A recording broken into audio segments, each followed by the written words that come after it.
आकाशवाणी लखनऊ से आप सुन रहे हैं मॉर्निंग प्रोग्राम सुप्रभात लखनऊ। प्रातः के 7 बजे हैं। समय है हेल्थ हिंट्स प्रोग्राम का। तो आज इस कार्यक्रम में भरत सिंह रौतेला से जानिए विश्व ऑटिज्म जागरूकता दिवस के बारे में। आकाशवाणी लखनऊ के सभी श्रोताओं को नमस्कार। मेरा नाम भरत सिंह रौतेला है। मैं एक रजिस्टर्ड बिहेवियर टेक्नीशियन हूँ। आज यानी 2 अप्रैल को विश्व ऑटिज्म जागरूकता दिवस के अवसर में मैं ऑटिज्म के विषय में जानकारी दे रहा हूँ। मेरा ऑटिस्टिक बच्चों के साथ 11 वर्षों का अनुभव है। मैं वर्तमान में एक ऑटिस्टिक बच्चों की संस्था से जुड़ा हूँ जो एक नॉन प्रॉफिट ऑर्गेनाइजेशन है। हम दिल्ली, देहरादून, शिलोंग, गुजरात और भारत की सीमा से जुड़े नेपाल जैसे देश में अपनी सेवाएं प्रदान कर रहे हैं। अधिकांश प्रोफेशनल मेट्रोपॉलिटन सिटीज में अपनी सेवाएं प्रदान कर रहे हैं। अभी भी छोटे क्षेत्रों के लोग ऑटिज्म और अन्य बिहेवियरल डिसऑर्डर की पहचान, डायग्नोसिस सेंटर की कमी, अनुभवी विशेषज्ञों की कमी, सही थेरेपी और इंटरवेंशन का न मिलना जैसी परेशानियों से जूझ रहे हैं। इसीलिए इस संस्था के द्वारा हमारा उद्देश्य ऐसे क्षेत्रों में पहुंचना है। इन कमियों के द्वारा हम कह सकते हैं हमारा देश ऑटिज्म जागरूकता मिशन में बहुत पीछे है। वहीं विकसित राष्ट्र में आधुनिक सुख सुविधाएं उपलब्ध रहती हैं जिसके माध्यम से आंकड़ों का सही ब्यौरा उपलब्ध रहता है। ऑटिज्म रिसर्च के अनुसार यूएसए में 62 बच्चों में एक बच्चा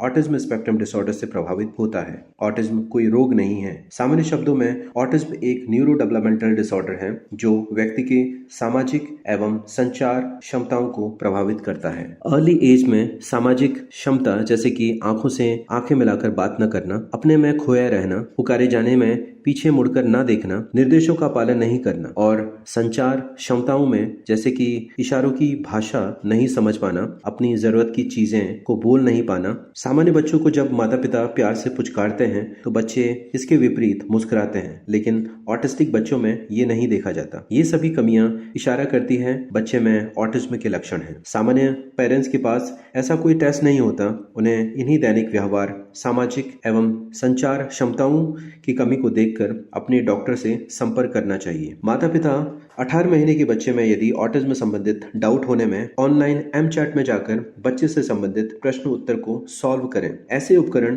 अर्ली एज में ऑटिज्म की जांच करने में मदद कर सकते हैं। ऑटिस्टिक बच्चों में जोश भरा रहता है जिससे बच्चा एक जगह में नहीं बैठता, कहीं चढ़ना, छलांग लगाना, दौड़ना ऐसी चीजें बार बार करता है जिससे आम भाषा में हाइपर एक्टिविटी कहते हैं। जो बच्चा आम बच्चों की तरह किसी से बातचीत नहीं कर सकता, दोस्त नहीं बना सकता, खेल नहीं सकता, खेल के नियम नहीं समझ सकता, ऐसे परिस्थिति में जाहिर है बच्चा हाइपर एक्टिव होगा। ऑटिस्टिक बच्चा संचार क्षमताओं की कमी के कारण अपनी चीजें मांग नहीं सकता, आपकी बात समझ नहीं सकता। ऐसी स्थिति में वह टेंट्रम दिखाकर, छीनकर, काटकर अपने आप को और दूसरों को नुकसान पहुंचाकर अपनी बात मनवाने और समझाने का प्रयास करता है। हमारे बच्चों को सामान्य बच्चों की भांति नहीं सिखाया जा सकता। उनके लिए चाइल्ड स्पेसिफिक प्रोग्राम पर काम करना ज्यादा प्रभावशाली रहता है। शोध के अनुसार ABA अप्लाइड बिहेवियर एनालिसिस एक इफेक्टिव थेरेपी है। ABA एक विज्ञान है। यह व्यवहार का अध्ययन है। इससे व्यवहार में परिवर्तन के कारण पर कार्य किया जाता है। यह बिहेवियर एनालिस्ट द्वारा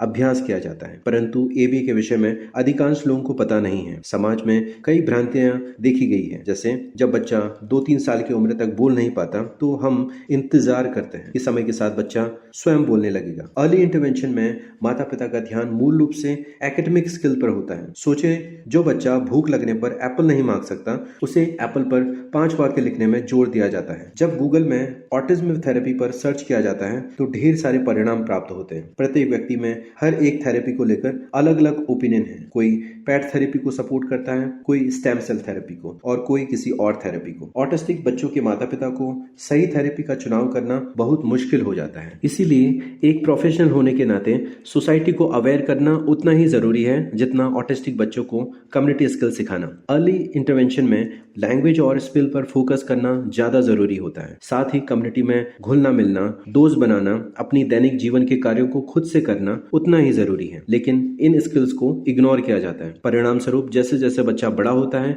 उम्र के साथ दिक्कतें और बढ़ती चली जाती है। बच्चे को नई स्किल सिखाना और मुश्किल हो जाता है। पेरेंट्स को कोई भी थेरेपी का चुनाव करने से पूर्व थेरेपी के विषय में शोध करना चाहिए। उन्हें एविडेंस बेस्ड प्रैक्टिस पर भरोसा करना चाहिए। आप प्रोफेशनल से पूछकर या इंटरनेट माध्यम से प्रोफेशनल के सर्टिफिकेट, डिग्री डिग्री और एक्सपीरियंस की जानकारी ले सकते हैं, जिससे वे भी सेल्फ अवेयर हो सके। माता पिता को कुछ दैनिक दिनचर्या के स्किल्स जैसे ब्रशिंग, टॉयलेटिंग, खान पान, हैंड वॉशिंग स्किल में स्वयं से काम करना चाहिए, जिससे वे प्रोफेशनल की मदद भी ले सकते हैं। हमारे बच्चों को दिव्यांग या डिफरेंटली एबल संबोधित किया जाना ज्यादा बेहतर शब्द है, क्योंकि हमारे बच्चों में कुछ न कुछ स्पेशल कैपेबिलिटीज होती है। ये बच्चे संगीत, maths, software, coding, programming, science और आर्ट क्षेत्र में बहुत बेहतर होते हैं। यदि इनके काबिलियत को समझकर निखारा जाए तो वे अपने जीवन में और भी बेहतर कर सकते हैं।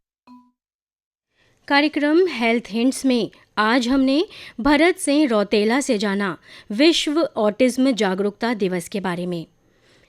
हम आकाशवाणी के लखनऊ केंद्र से बोल रहे हैं। प्रस्तुत से